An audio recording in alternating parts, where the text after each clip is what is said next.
Júlia chegando. Bem-vinda, Júlia. Então, gente, a gente estava vendo na aula passada, né, de noções de função, que função é uma relação matemática que passa por várias coisas, tá? E é uma função, é uma relação em que eu tenho um valor que está entrando, acontece alguma coisa e eu tenho uma resposta. E essa relação, ela é muito específica. Para ela poder funcionar e ser útil, o que está entrando, todos eles têm que ter uma resposta. Eu não posso ter alguma coisa que está entrando que não tenha resposta, tá? E essa resposta tem que ser única, né? Então, se, por exemplo, eu vou comprar um pão na padaria, né? Eu tenho uma relação entre o pão e o preço. Eu não tenho dois preços para a mesma quantidade de pão, eu tenho sempre que ter uma só, né? Então, isso é uma função. E cada pão que eu comprar vai ter que ter um preço. Mesmo até que, por acaso, a pessoa queira dar de presente, o preço seria o zero, mas tem um valor, tá? Associado a ele. Então, isso é uma função. E tem várias maneiras da gente representar a função. Na aula passada, a gente viu essa forma de diagrama. Deixa eu acionar minha canetinha aqui. Tá? Diagrama de setas, na verdade é chamado de diagrama de Venn, né? Ele bota de setas aqui, isso é uma maneira informal, né? O nome correto é diagrama de Venn, diagrama de Venn, que é esse aqui em que eu coloco os conjuntos que são finitos. Isso dá para fazer quando eu tenho poucos elementos, né? E eles são distintos aqui, eu faço as setinhas para o outro. É bem visual, tá? Posso representar a função na forma de uma tabela. Ou seja, eu pego aquele primeiro conjunto, vai entrar na minha primeira coluna da tabela, né? Então, esse aqui é o domínio, está entrando aqui os valores de entrada x. E aqui o y na verdade, quando eu boto na tabela, eu já estou colocando direto a imagem, né? Nem é igual esse aqui que eu posso botar aqui elementos que não estão recebendo setinha, né? Que fazem parte do contradomínio, mas não estão sendo imagem de ninguém. Na tabela, quando a gente organiza, esse lado aqui, ele já é a imagem. Porque eu já tenho aqui um número associado ao outro. Bom, peraí, desculpa, gente. Peraí, eu sem querer aqui, risquei o troço, desfaz, pronto. Aí aqui, outra maneira de eu representar a função é no gráfico cartesiano. Isso é muito útil, né? Porque num gráfico a gente consegue ver, por exemplo, nessa função, um topo aqui, um máximo, um mínimo. Eu consigo ver que se ela está correndo para cá, né? No sentido da setinha do x, aqui está diminuindo e depois vai aumentando. Então ela é visualmente muito útil, né? Representar a função no gráfico cartesiano. Outra maneira é expressão algébrica, ou que também é conhecido como lei da função, que é a fórmula, né? É uma formulinha em que eu coloco aqui o x é o valor de entrada e o f de x é a mesma coisa que o y. Deixa eu até mudar de cor para ficar igual aqui. Eu poderia representar isso aqui como y igual a 3x, que é a mesma coisa, tá? Essa função que está aqui. Então, eu posso escrever isso como uma fórmula, que é a lei da função. Deixa eu entrar aqui. Para representar no gráfico cartesiano, a gente vai usar o plano cartesiano. Eu vou partilhar com vocês esse vídeo aqui. Eu mexi aqui no Meet para ver se o som vai aparecer para vocês. Deixa eu só mudar aqui para digitar. O problema é que eu vou ter que partilhar outra tela, não sei que eu... peraí. Deixa eu mudar aqui. Ele está abrindo, mas acho que não vai abrir para vocês ainda. Plano cartesiano e os conceitos de ponto e reta. O plano cartesiano foi criado pelo filósofo... Não. Deixa eu tirar o som. Sem som. Vamos lá. Bom, esse plano cartesiano, então, foi criado pelo filósofo e matemático francês René Descartes, né? O nome dele que se pronuncia em francês como Descartes. Vocês estão me ouvindo bem? A mim vocês estão ouvindo bem, né? Sim, professora. Sim, tá. Sim, professora. Ok. Então, como foi ele, né, que criou isso, aí o nome ficou cartesiano por causa do nome dele. Ele era um filósofo físico e matemático, né?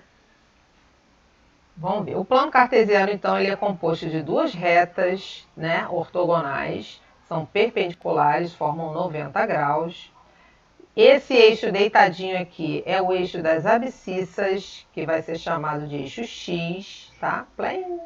Aí esse outro eixo vertical é chamado de eixo das ordenadas, que é o eixo Y. Esse aqui é o ponto de interseção dos dois, que é chamado de origem. Deixa eu clicar aqui, que eu acho que eu consigo escrever se eu precisar na tela. Vamos lá. Origem. E continuando, a gente pode marcar então o conjunto dos números reais, tanto no x quanto no y, né? A partir do zero. Esse zero é chamado de ponto 0, 0. Para o lado direito, ou seja, no eixo x, esse lado que ele acendeu aqui, a gente vai marcar os números positivos, tá? Para o lado, aí tem o zero e para cá todos os positivos até o infinito. Aí para o outro lado, né, a partir do zero, a gente vai ter valores negativos de x, ok? Então, do zero para cá eu tenho menos infinito. A gente vai ter no eixo y a mesma ideia. A parte de cima, né, então tem aqui a origem. Para cima eu vou ter valores positivos de y. Y vai ser a imagem das funções, tá, gente? E para baixo, a gente vai ter os valores negativos que eu quiser marcar do y, de 0 até menos infinito. Ele está se dividindo em 4 partes aqui, que são chamadas de quadrantes, tá? Eles são ordenados no sentido anti-horário, ou seja, começando onde os dois são positivos, o x e o y. Ó, são valores positivos no primeiro quadrante, que é esse aqui, tá vendo? Marcou de azul, é o primeiro quadrante onde a gente vai começar a contar. Segundo quadrante, terceiro e quarto. Então, tá rodando no sentido anti-horário. Então, qualquer ponto ali no primeiro quadrante, ele vai ter coordenadas x e y e vão ser coordenadas positivas. Ó, marcou aqui um ponto x0, marcou um y0. Não sei quem são, mas sei que vai ser positivo todos os dois. Aqui ele está fazendo umas marquinhas para determinar, então, que esse x que ele está marcando é o 3 e o y é 2. Então, as coordenadas desse ponto vai ser o ponto 3, 2. Gente, observa que parênteses, porque a ordem é importante. Então, a ordem ali era 3, 2, não podia ser 2, 3. Agora, ele vai marcar o ponto menos 2, 0. Menos 2 no x, 0 no y. Então, ele não tem deslocamento vertical. Ou seja, ele vai ficar em cima do eixo x mesmo. Se o y é 0, ele fica no x. Tá? Eu queria a caneta para poder escrever aqui embaixo x, mas não estava conseguindo. Então, ele tem menos 2 aqui, está distanciado 2 unidades negativas aqui para o x. E no y a coordenada é 0, então ele vai estar aqui em cima do x. Ok? Tá, aí eu já não sei exatamente o que ele está falando, mas é sobre isso. Agora ele vai marcar outro ponto. Por exemplo, ponto 0,3. Aí é o contrário. O x é 0, o y é 3. Então, ele vai ter um deslocamento na altura, mas o x é nulo. Então, ele não tem deslocamento direita e esquerda. Então, ele só vai subir e vai ficar em cima do próprio y. Tá? Deixa eu ver. Você sabe o que é um ponto? Aí ele vai falar da ideia de ponto em matemática, né? Um ponto... Deixa eu ver se agora o som está melhorzinho. Não, continua ruim. O ponto não é plano, ele não é um segmento de reta, ele não pode ser dividido, ele não tem área e também não tem volume. Então, ele vai ser uma marcação, né? Bom, Já estou falando aqui, né? Definimos, então, que um ponto no plano é um objeto que tem a finalidade de representar uma posição no plano. Eles são representados por letras maiúsculas, tá? Então eu posso botar o ponto P grande, ponto U grande, X, ponto A, ponto B maiúsculo, tá? Resultado matemático sobre pontos e retas. Então aqui ele vai marcar. Se eu tenho 2 pontos, eu vou ter uma reta. Eu vou conseguir determinar uma única reta, tá? Esse é um resultado matemático importantíssimo. Para eu ter uma reta, eu tenho que ter 2 pontos pelo menos. E 2 pontos só vão me dar uma única reta, tá? Esse é um dos postulados de Euclides. Se eu tenho 2 pontos, só uma reta vai passar por eles, não tenho como fazer outra. Essa reta, no caso aqui nem é uma reta, né? Ele marcou só um segmentozinho entre os dois. Tem infinitos pontos, ó, que estão nesse segmentozinho, nesse pedaço. As retas são representadas por letras minúsculas, né? Então, o ponto é maiúsculo, a reta é letra minúscula. Dúvida: para que serve pontos, retas e planos?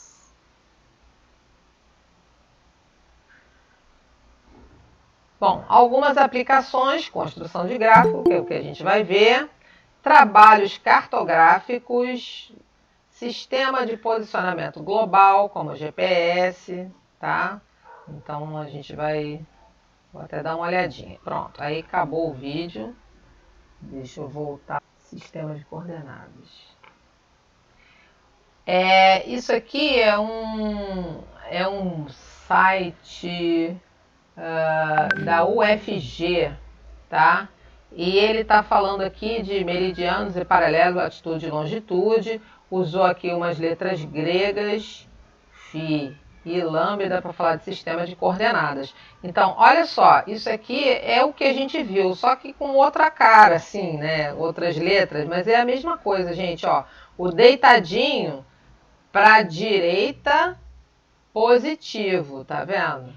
Positivo, que é o lambda, né? Para a esquerda, negativo. O vertical, que é esse φ aqui, para cima positivo, para baixo negativo. Ele está falando aqui de sistemas de coordenadas esféricas, que são para a gente se localizar no nosso planeta, tá? Que não é plano. Um sistema de coordenadas geográficas é um sistema de referência usado para posicionar e medir feições geográficas. O sistema de coordenadas esféricas é baseado numa esfera tridimensional. As posições do mundo real são medidas em graus de longitude e latitude. Os valores podem ser positivos e negativos dependendo do seu quadrante. Então, aqui é a aplicação das coordenadas cartesianas, tá? Como unidade de medida, cada grau composto de 60 minutos, cada minuto composto de 60 segundos, que é o que a gente vê em geometria. Ok? Agora, deixa eu partilhar outra tela para vocês. Deixa eu voltar aqui, pegar o outro endereço. Esse é do Brasil Escola. E geográficas aqui. Ó, no Brasil Escola, ele também fala aqui das coordenadas geográficas. Ele fala aqui dos paralelos e meridianos, que é medida em grau, e os paralelos são as latitudes, os meridianos vão dar as longitudes. O principal paralelo é a linha do Equador. Esse daí, tudo bem, porque a gente tem... O planeta ele vai esquentando, esfriando nas pontas e esquentando para o meio, né? A linha do Equador, ela passa bem no meio de onde esquenta mais, seria a região dos trópicos. Então faz sentido. Agora, o principal meridiano, então ele está falando aqui, a linha do Equador representa a faixa da Terra que se encontra uma igual distância dos polos norte e sul. Ok. Já o principal meridiano é o de Greenwich e foi escolhido a partir de uma convenção realizada na cidade de Washington. O Greenwich, alguém sabe onde é que fica isso? Qual é o país que tem a cidade de Greenwich? O nome já dá uma dica, né?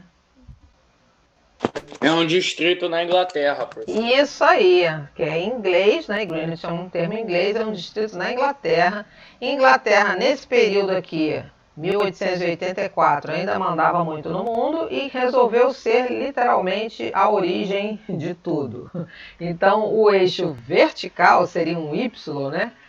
Passaria, que é o eixo da longitude, passa em Greenwich, né? Então, ele coloca aqui.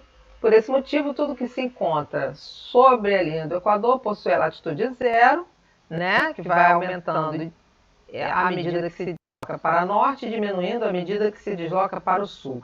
Aí, isso também foi outra coisa de convenção, né, gente? O que acontece? Eu estou falando isso só para a gente ter sempre uma noção assim crítica das coisas, tá? O Equador está lá no zero. Então, aqui ele até fala aqui, cadê? Blá, blá, blá, blá, blá, blá, blá, aqui, ó. Diante desse conceito, podemos concluir que as latitudes negativas estão sempre se referindo a lugares localizados no hemisfério sul.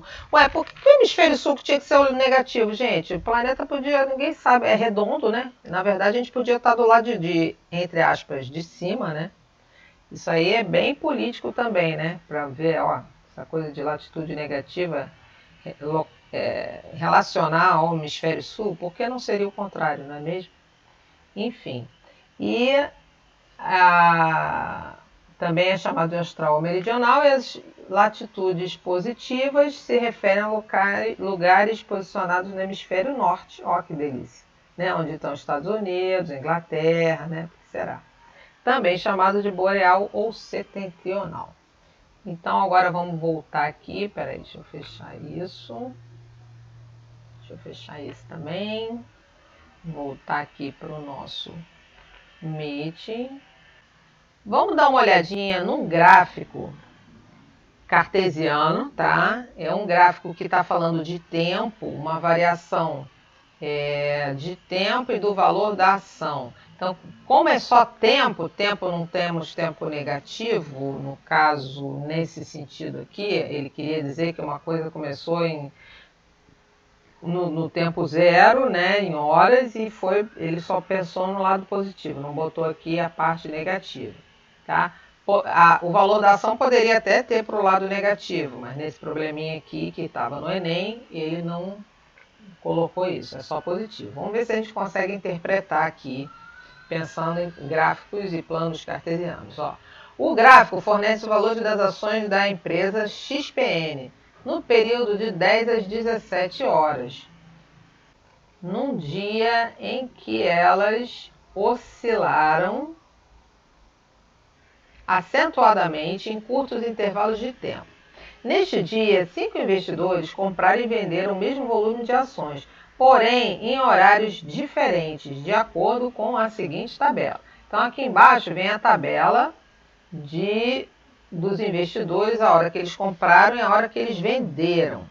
Então a pergunta que vinha no Enem era: com relação ao capital adquirido na compra e venda das ações, qual investidor fez o melhor negócio? O 1, 2, 3 ou 4, 5? Qual que vocês acham que lucrou mais? Então vamos dar uma olhadinha. O investidor número 1, ó, ele comprou às 10 horas. Então eu tenho que vir aqui no eixo X, onde está marcado o tempo em horas, 10 horas. Quando ele comprou, a ação estava custando 150. Quando ele vendeu, vamos ver que hora que ele vendeu. Ele vendeu às 15. Então, aqui, 15 horas, ele vendeu aqui. Então, ai meu pai. Vou botar aqui uma segunda coluna, compra. E uma coluna aqui, venda. Eu vou fazer o primeiro, vocês vão me ajudar a fazer os outros, hein? Então, esse aqui comprou por 150 e vendeu às 15 horas por 460. Então, o lucro dele foi de quanto, hein? Lucrou 460 menos 150. Então, 110, né? Não, que 110? 310. 310. Isso, obrigada. O 2 aqui. O investidor 2 também comprou às 10 horas assim que abriu, Só que ele vendeu às 17 horas. Eu acho que nem precisa fazer a conta para ver se ele lucrou mais ou menos. O que vocês acham? Ele lucrou mais ou menos? Mais. Ó, ele comprou... Menos, foi mal, buguei. Ele comprou aqui, 150. Deixa eu marcar com outra cor dele.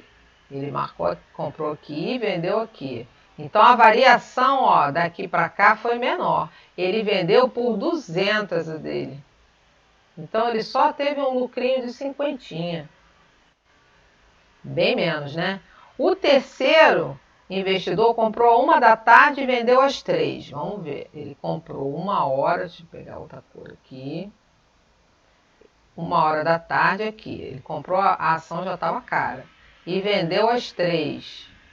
Vendeu aqui. Então ele comprou por 380 e vendeu por 460. Ele comprou por 380, vendeu por 460. Ele teve um lucro de... Vai aí, gente, vocês são bons com 80, professor. 80. Ficou melhor que o 2, mas pior que o 1. O quarto investidor aqui, ele comprou por quanto às 15 horas? Peraí, eu tô botando... E aí, gente, às 15 horas ele comprou por quanto a ação? O 3? O 3 não, 460. Perdão, o 4, né? 4. 460. 460 e vendeu por quanto? Ele vendeu por 100. Vendeu no pior momento do dia. Vendeu só por 100. Então, esse aqui teve, na verdade, um prejuízo, né? Foi um lucro negativo, né? Ou um lucro negativo. Menos 360. 360, isso. E o quinto investidor, ele comprou às 4 e vendeu às 5. Esse até conseguiu lucrar um pouquinho, né? Mas pouco também, né? E quanto é que ele comprou? Deixa eu mudar. Por 100 e vendeu por 200. Perfeito. E teve um lucro, então, de 100. Ele comprou por 100. Ó, às 16 horas, ele comprou por 100 e vendeu por 200. Então, esse teve um lucro de 100. Então, quem que lucrou mais aí? O cara que se deu bem aí foi o primeiro investidor. O primeiro investidor, porque ele comprou o que a gente chama, né? Comprou na baixa e vendeu na alta, né? Ele comprou no mais baixo e vendeu no mais... Quer dizer, não foi no mais baixo, depois ela ficou mais baixa ainda. Mas ele se deu bem aqui. Então, essa questão aí, que é do Enem, seria a questão, daria número 1, letra A. Ok? É marcar no plano e o outro é o contrário. O outro ele dá o plano e quer que a gente dê as coordenadas. Então vamos marcar aqui, ó. Ponto A é o ponto 0,4. Então 0,4, o X é sempre a primeira, que é o valor de entrada. X é o 0. O Y é 4. Então aqui eu não tenho deslocamento no X, só em Y. Então, eu vou subir 4 unidades aqui. 1, 2, 3, 4. E aqui vai estar o meu ponto A. O ponto B é um ponto onde o X é menos 4 e o Y é 5. Deixa eu marcar com outra cor. Então, o X é menos 4. Então, eu vou no eixo X, vou andar 4 unidades no lado negativo. 1, 2, 3, 4. E o deslocamento de Y é de 5 unidades positivas. Então, o deslocamento do Y é aqui. Eu não marco nem no 5, nem no menos 4, gente. A gente tem que puxar uma reta paralela, que é o X. Uma reta, subindo aqui paralela ao Y. No cruzamento delas é que eu tenho o ponto menos 4, 5, tá? Aqui é o ponto B. O ponto C, ele é o ponto 3 menos 4. Então, aqui o X é 3, Y menos 4. X, 3 unidades positivas. Y, desce 4 unidades. Deixa eu puxar aqui para baixo. Então, 4 unidades para baixo. 1, 2, 3. 1, 2, 3, 4 aqui. Vou traçar uma paralela ao x, uma paralela ao y. No ponto de encontro delas é que eu tenho o ponto C, que é 3 menos 4. O ponto D de dado, ele é 2, 2. 2 para o x, 2 para o y. Então, ele é 2 positivo aqui no eixo horizontal, 2 positivo no eixo vertical. Traça paralela e acha então o ponto D, que é o ponto 2, 2. E o ponto E, a origem 0, 0, é o ponto que fica no encontro das duas perpendiculares. Aqui é o 0, 0. Aqui então é o ponto E. Dúvida aí, gente? Alguma pergunta? Só não marquei o A, né? O A eu botei lá 0. Agora, esse exercício é o contrário. Ele está pedindo os pares ordenados. Eu vou fazer o primeiro e eu vou sair perguntando para vocês os outros. Vocês podem, inclusive, botar aqui no chat. Então, vamos ver aqui. Vamos dar os pares ordenados de cada ponto. Ó, no A, eu tenho 2. Lembra que sempre primeiro x, tá? Então, aqui é 2 negativo e 4 positivo. Então, as coordenadas do ponto A é esse aqui. Quem é que arrisca aí de falar do B? Ó? Quais são as coordenadas do ponto B? Quem é o X do ponto B? O 3. Perfeito. E quem é o Y? O 4. Perfeito. Então, ele é o ponto 3, 4. Ponto C. Cuidado, esse está em cima do eixo X. Esse 2 aqui vai ser no X ou no Y quando eu botar na coordenada? Vai no X, né? No X, exato. E o Y dele vai ser 0, porque se ele está aqui em cima desse eixo, ele não subiu nem desceu. Então, ele é o ponto 2, 0. Ponto D, coordenadas. Menos 3. 3. Não, peraí. Tá dando para ver bem? Aqui é o 2, tá? Menos 2 tá e mesmo. menos 3. Menos 2 e menos 3. Isso. Ponto E. Quem é o X do ponto E, gente? Primeiro X. Então, você tem que subir. E né? Isso, é o 1. Então, o X dele é 1. E quem é o Y? Aí vem pro lado do Y. Menos 3. Ok? Então, vamos lá. Esse aqui a gente já viu. Isso aqui a gente também já viu. Isso. Bom, então agora vamos pensar um pouco nas funções, porque a gente vai ter que marcar essas funções no plano cartesiano. A função é sempre, então, um valor que eu dou de entrada, acontece alguma coisa, tem um valor de saída, né? Então, função é uma coisa que eu tenho um x relacionado com um y, né? Eu tenho y igual a alguma coisa x. Qual seria a função mais simples que tivesse a fórmula mais simples do mundo? Coisa mais simples. Pode repetir a pergunta, professor? Eu não entendi. Se eu pensar na lei de função, a fórmula, qual seria a fórmula a fórmula são as leis das funções, né? Eu tenho um número relacionado com outro, tipo assim, ó, y é igual a 5x ao quadrado menos 3. Eu posso ter y igual a 2 elevado a x mais 7. Eu posso ter meu y sendo uma função que relaciona 3 vezes x menos 2. Eu posso ter o y igual a 4x. Tudo isso aqui é função. Posso ter y igual a uma raiz quadrada do x. Qual dessas aqui vocês acham que seria mais simples para fazer a conta? Se o y é igual a raiz de x. Raiz quadrada, você acha que essa é uma conta mais simples que tem? Eu acho. Você jura? Sério? Você não acha que somar, subtrair, multiplicar é mais fácil? Não, depende se o X é o valor exato. Ah, Se não for, tá. eu acho mais difícil.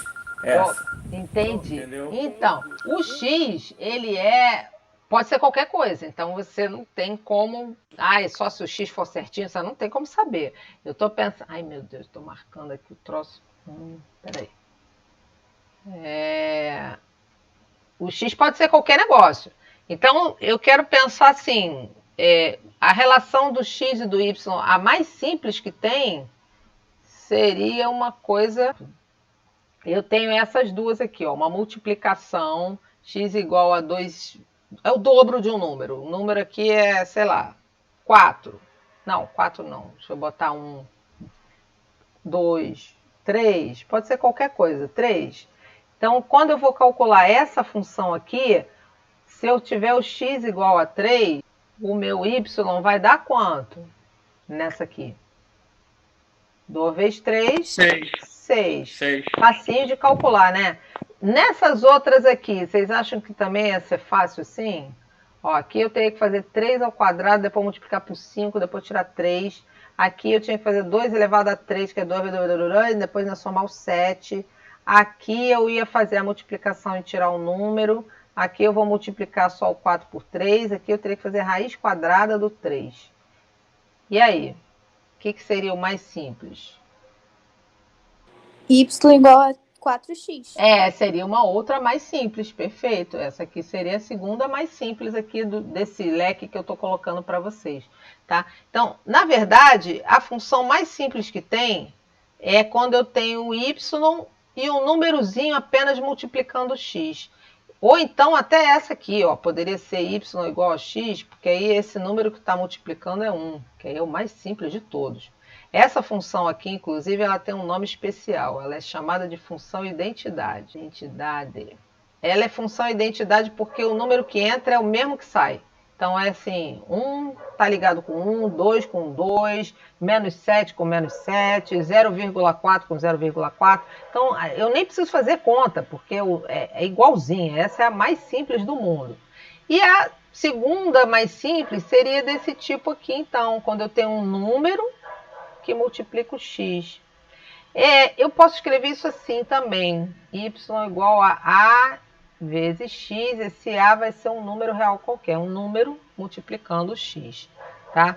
Uma variação dessa função, tá? Quando eu tenho esse número multiplicando o x e vou só apenas somar ou diminuir alguma coisa, porque são uma outra operação fácil somar e diminuir, tá? Essas funções aqui, essas mais simplinhas, elas são as funções que a gente vai começar a estudar, que é a função afim, ou função do primeiro grau. Do primeiro grau. Alguém sabe por que o nome é primeiro grau? Será que é porque tem que ser estudada no primeiro grau, no ensino fundamental? Será por que é primeiro grau? O grau da função que é um polinômio, né? Que é, assim, eu tenho aqui uma soma, uma subtração, uma multiplicação com letras, um polinômio. O grau do polinômio é dado, no caso, no grau da função, pelo grau do x, que é o valor de entrada. Aqui o meu x, ele tem grau 1, por isso essas funções vão ser chamadas de função de primeiro grau. Essa aqui, que é uma função apenas de...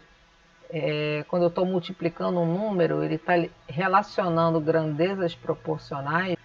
Essa daqui ainda tem um nome especial. Ela, além de ser função afim, esse tipo mais simples de todos, ele é chamado de função linear.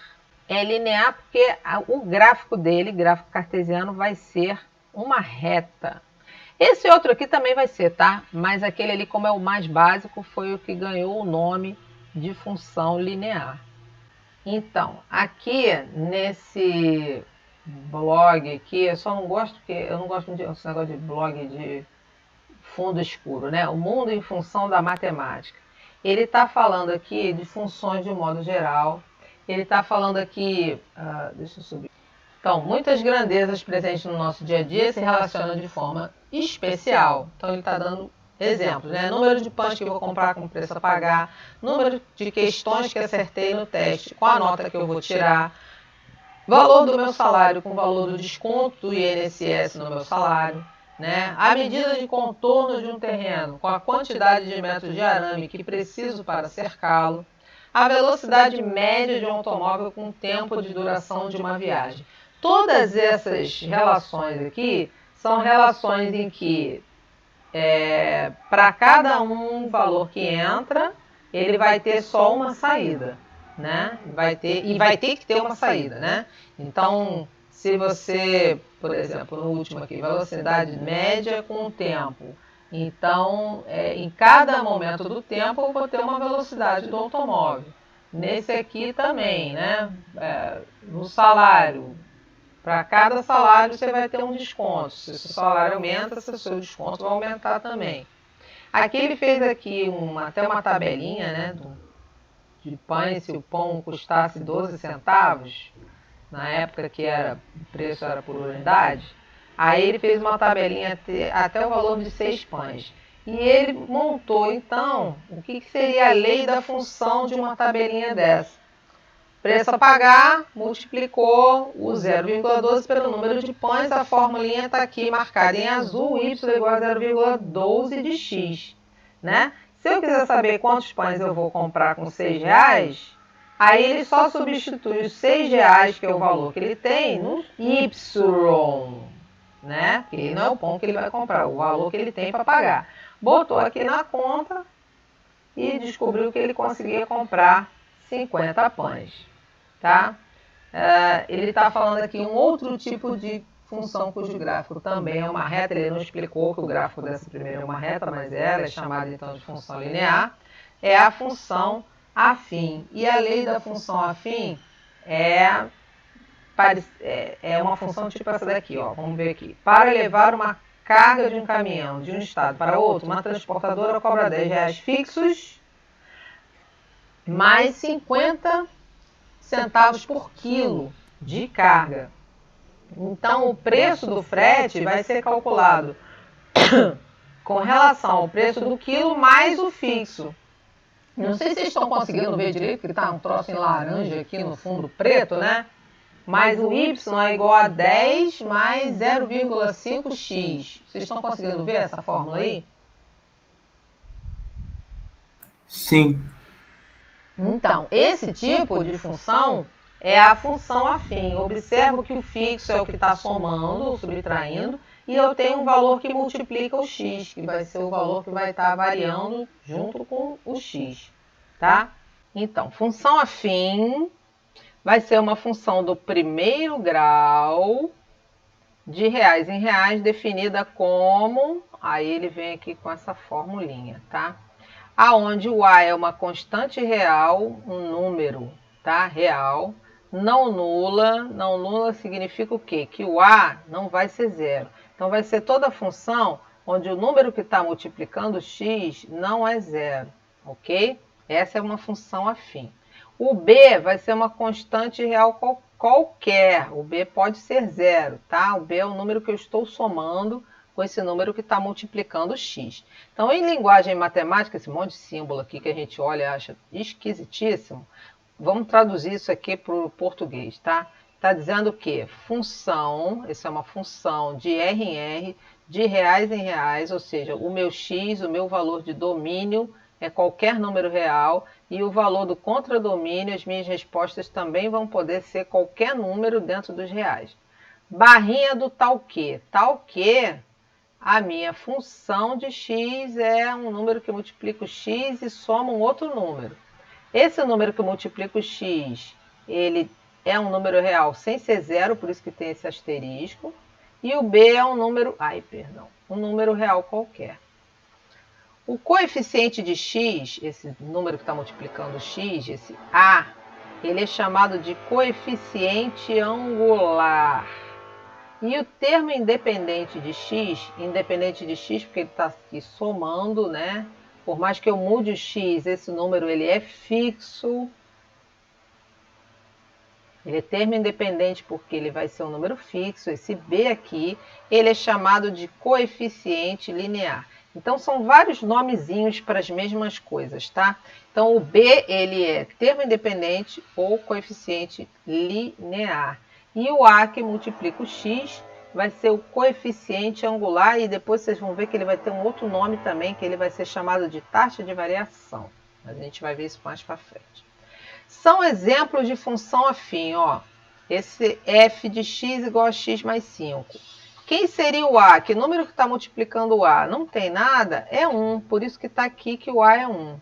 O b é o número que está somando aqui, é o 5. Então, b é 5.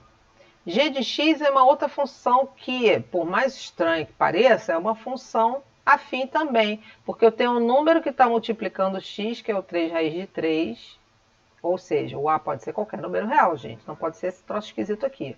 3 raiz de 3 vai multiplicar o x. E o b é o número que está, no caso, menos 8, está diminuindo, né? Como ele pode ser um número real, ele pode ser positivo ou negativo. H de x também é uma função afim. O número que está multiplicando x é meio. E não tem nada somando nem diminuindo, então o b é 0. Ah, o b pode ser 0? Pode. O a é que não, tá? Porque senão eu não tenho x, né? Porque se eu multiplicar o x por 0, some. Então, mas o b pode ser 0, tá bom? Representação gráfica da função afim, que é onde a gente trabalha muito com os gráficos. Toda função de primeiro grau, toda função de grau 1, onde o x não está elevado a nada, ou seja, está elevado a 1, né? Ela é representada por uma reta. Sempre vai ser uma reta a função de primeiro grau. Então, aqui ele dá um exemplo. Vamos construir o gráfico dessa função aqui. 2x mais 3, tá? Aqui no material de vocês, ele faz de duas maneiras. Então, agora vamos voltar lá para o OneNote, que a gente vai construir esse gráfico juntos de duas maneiras diferentes. Então, vamos construir o gráfico disso aqui. Olha, tem duas maneiras. Uma mais simples, embora dê mais trabalho, e a outra que é mais rápida, mas é um pouquinho mais sofiscada. Então, vamos fazer primeiro da mais simples. A mais simples é fazendo a tabelinha, né? Eu posso representar uma função por uma tabela. Então, vou fazer aqui a tabela, y. Lembrando que o y é o f de x, é a mesma coisa. E vou atribuir valores aqui para o x e vou calcular quanto dá o y. A gente fez isso na aula passada com função qualquer, né? Então, eu posso fazer isso para esse caso. Ó, vou botar números pequenos para não ter que fazer a conta grande, tá? Então, eu vou botar, sei lá, 0, 2, e vamos botar uns números negativos também, para ver o que acontece quando o x é negativo. Menos 1 e menos 2, tá bom. Essa quantidade já está de bom tamanho. Vamos calcular agora quanto dá o y. Quando x for 0, vai ficar o quê? 2 vezes 0, mais 3. 2 vezes 0, 0, então vai dar 3. Quando x for 1, 2 vezes 1 mais 3. Então, vai dar 2 mais 3, que é 5. Quando x for 2, 2 vezes 2 mais 3. 4 com 3, que vai dar 7. Quando for menos 1 o x, 2 vezes o menos 1 mais 3. Então, dá menos 2 mais 3, que dá 1 positivo. Quando x for menos 2, 2 vezes menos 2 mais 3, vai dar menos 4 mais 3, que dá menos 1. Então, como é que eu vou marcar aqui? Vamos ver os pares ordenados. Ó, o primeiro par ordenado é o par xy, que vai ficar 0,3. Então, eu vou marcar lá no plano cartesiano, ponto 0,3. Agora, está fazendo sentido o que a gente fez no outro exercício, né? Ó, quando x for 1 e o y 5, a gente vai marcar o ponto 1, 5. Aqui a gente vai marcar o ponto 2, 7. Aqui vai marcar o ponto menos 1, 1. E na última aqui, menos 2, menos 1. Então, vou marcar esses pontos aqui no gráfico. Ó, 0, 3. Um deles é 0. Vocês acham que esse ponto vai ficar no eixo x ou no eixo y? No y. Perfeito! O x é 0, então ele vai subir 3 no y. 1, 2, 3. Então, ele vai estar aqui. Então, esse é o primeiro. 1, 5. Então, é 1 no x, 5 no y. Então, aqui eu tenho que traçar... Deixa eu botar em preto. Traçar aqui, ó, paralela ao y, paralela ao x, e marcar o ponto de interseção 1, 5. Essa reta vai passar por aqui. Como eu só preciso de 2 pontos, eu já até podia traçar ela. Mas já que eu marquei outros, vamos ver aqui os outros só para traçar melhor, né? Mais preciso. 2, 7. Então, eu vou marcar o 2 no x, sobe 7 aqui, 6. Ele está andando de 2 em 2, o 7 é bem lá em cima, né? O 7 está aqui.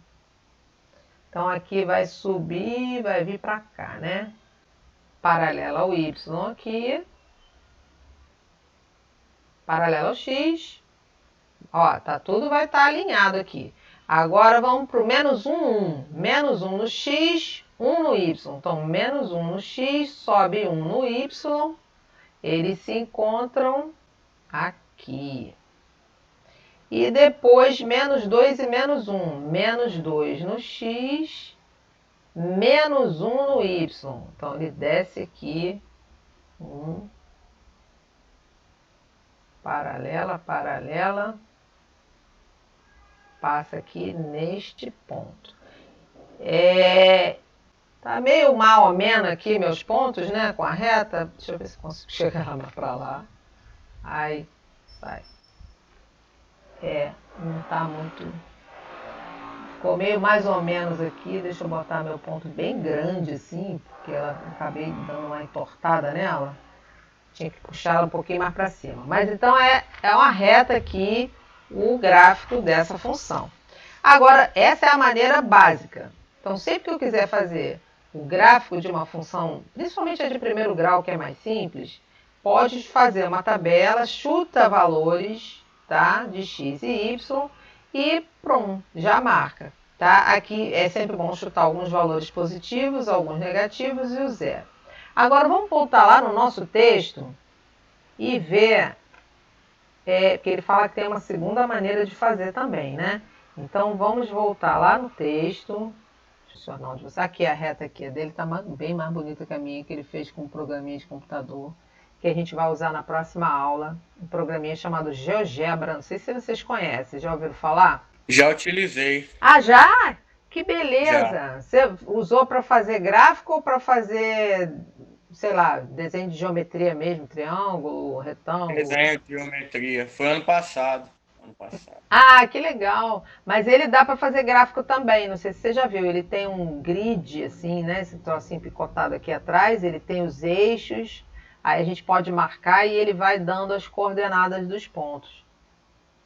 Exato. Isso, eu vi, porque eu tenho ele no computador. Eu baixei ele no celular há pouco tempo. Eu queria primeiro dar uma testada antes de trazer aqui para vocês, porque, né, a maioria de vocês vai mexer com o celular. Então eu quero ver se o que eu fizer dá para vocês acompanharem direitinho.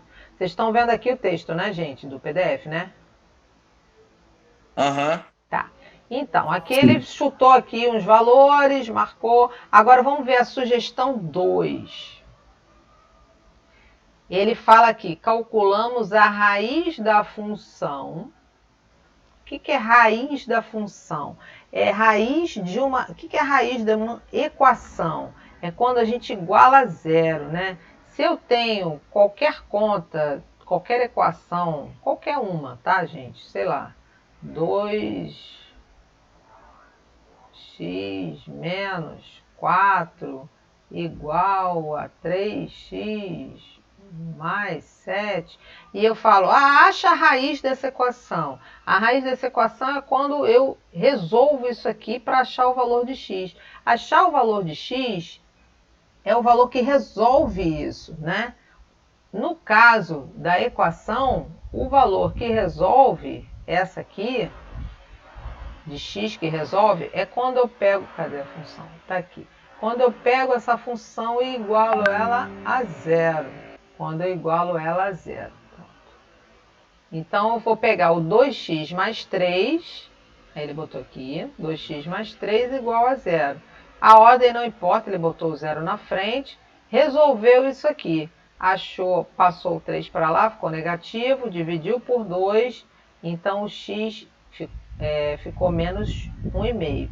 Então, se o x é menos 1,5, f de x é o y, né? Então, quando o x é menos 1,5, o y é 0. Esse é um ponto. O outro ponto é o do coeficiente linear, que no caso é o número que eu estou somando aqui, né? Que é o b. Nesse ponto B, é o ponto aonde o x é 0. Quando o x for 0, que eu sumir com essa primeira parte, eu vou ter o B. Então, são dois pontos importantíssimos numa reta. Porque um vai ser o 0 que vai estar aqui no eixo x. O outro vai ser o 0 onde está o eixo y. São os pontos de interseção com os eixos. E como eu só preciso de 2 pontos para fazer uma reta, se eu tiver esses 2 pontos especificamente, eu posso traçar minha reta sem medo, que ela vai estar correta, tá? Vamos treinar uns agora. Aqui, ó, é a lista de exercícios de funções do tipo f de x igual a x mais b. Estão me acompanhando? A listinha de exercícios. É uma lista meio grandinha, tá? Mas a gente não vai fazer tudo e nem vocês vão precisar fazer tudo. A gente vai começar marcando alguns pontos nessa função, que é a função de reta. Vamos determinar o zero da função, que é a raiz, que é apenas igual a zero. Vai achar a imagem de função. E aqui vamos fazer, quando tem o gráfico, vamos tentar identificar quem é A, B nessa reta. Resolver problemas. Ver quando a função é positiva ou negativa. E esboçar o gráfico de função. Tá? Então vamos fazer. Hoje, obviamente, não vai dar tempo de fazer tudo, mas a gente vai começar, tá bom? Tá, nessa primeira aqui, gente, antes da gente fazer as contas, olhando aqui, quem é o A, quem é o B, quem é o coeficiente angular, quem é o coeficiente linear dessa função? O A é o 3 e o B é o menos 1. Perfeito, todo mundo tá vendo isso, gente? O A é o que multiplica o x. Então, vai ser o 3. E o termo independente é o termo que está somando ou diminuindo. No caso, o B, então, menos 1, tá? Nesse exercício, ele pede para calcular, então, f de 2, o f de menos 1, uma continha, tipo f de 3 menos f de 1, e f de outros pontos aqui. Então, vamos calcular alguns. Por exemplo, f de 2. Como é que eu faço para calcular o f de 2? Substitui o x por 2, igual a gente viu na função de um modo geral, né? Só que agora eu vou substituir nessa fórmula aí, que é 3 vezes x menos 1. Então aqui vai ficar 3 vezes o 2 e tira 1. Então vai dar 6 menos 1, que vai dar 5. Então o f de 2 é 5. Ok? Nessa continha aqui, aliás, vou fazer essa daqui. F de 3 menos F de 1. Então, o F de, letra C. F de 3 vai ser 3 vezes 3 menos 1. Vai dar 9 menos 1. Vai dar 8. O F de 1 é 3 vezes 1 menos 1. Então, vai dar 3 menos 1, que vai dar 2. Então, voltando aqui nessa expressão, o que ele quer que calcule é 8 menos 2, que vai dar 6. Observa que aqui, ó, é menos o f de 1, o x é 1. A de cima está pedindo f de menos 1, é outra coisa, tá, gente? É diferente. Aqui é eu pegar o menos 1 e colocar, deixa eu fazer a B lá em cima.